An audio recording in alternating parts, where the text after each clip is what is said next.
दोस्तों, क्या अमेरिका के दबाव में आके प्रधानमंत्री नरेंद्र मोदी ने पाकिस्तान के साथ सीज फायर को लेकर रजामंदी कर दी है? ऐसे सवाल अब देश की जनता और अलग अलग लोग पूछ रहे हैं, क्योंकि अमेरिका के राष्ट्रपति डोनाल्ड ट्रंप की तरफ से बीते दिन एक ट्वीट आया और कह सकते हैं कि उस ट्वीट ने पूरे देश में खलबली मचा दी है।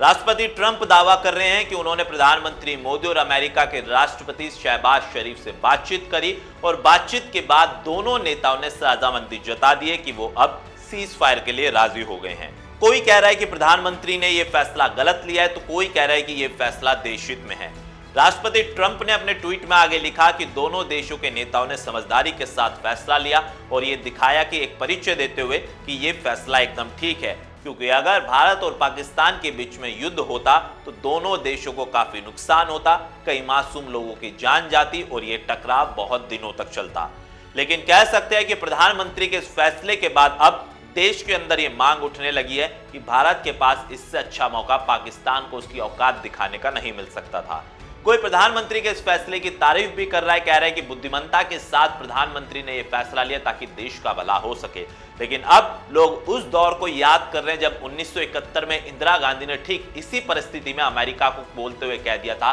कि भारत एक सक्षम देश है, भारत को आप ना बताएं कि उसको क्या करना है। और इंदिरा गांधी ने सेना को आदेश दे दिया था कि पाकिस्तान के ऊपर चढ़ाई करिए और उसको उसकी औकात दिखाइए। और याद कीजिए 1971 में जब भारतीय सेना पाकिस्तान के साथ युद्ध कर रही थी तो लगातार पाकिस्तान के सैनिकों को खदेड़ दिया था, जिसके बाद पाकिस्तान के कई सैनिकों ने सरेंडर कर दिया था और समझौता किया था कि अब वो पाकिस्तान के सैनिक आगे नहीं बढ़ेंगे। और उसके बाद कह सकते हैं कि पाकिस्तान के टुकड़े हुए, जिसके बाद इंदिरा गांधी के नेतृत्व में बांग्लादेश बनाया गया। और पाकिस्तान ने माना कि उसने भारत से पंगा लेके गलती करी थी, लेकिन इस बार जब पहलगाम पर मासूम टूरिस्टों पर आतंकवादियों ने गोलियां चलाई और प्रधानमंत्री मोदी ने बिहार की रैली से कहा था कि आतंकवाद को इस बार मिट्टी में मिला देंगे, लेकिन अब सीज फायर पर भारत सरकार का राजी होना, जिसके बाद तमाम देश में अब ये सवाल उठ रहे हैं क्या प्रधानमंत्री नरेंद्र मोदी ने यह फैसला गलत ले लिया। लेकिन ये अभी आगे की बातचीत है, क्योंकि सीज फायर के फैसले के बाद ही 3 घंटे के महज होते होते पाकिस्तान ने फिर से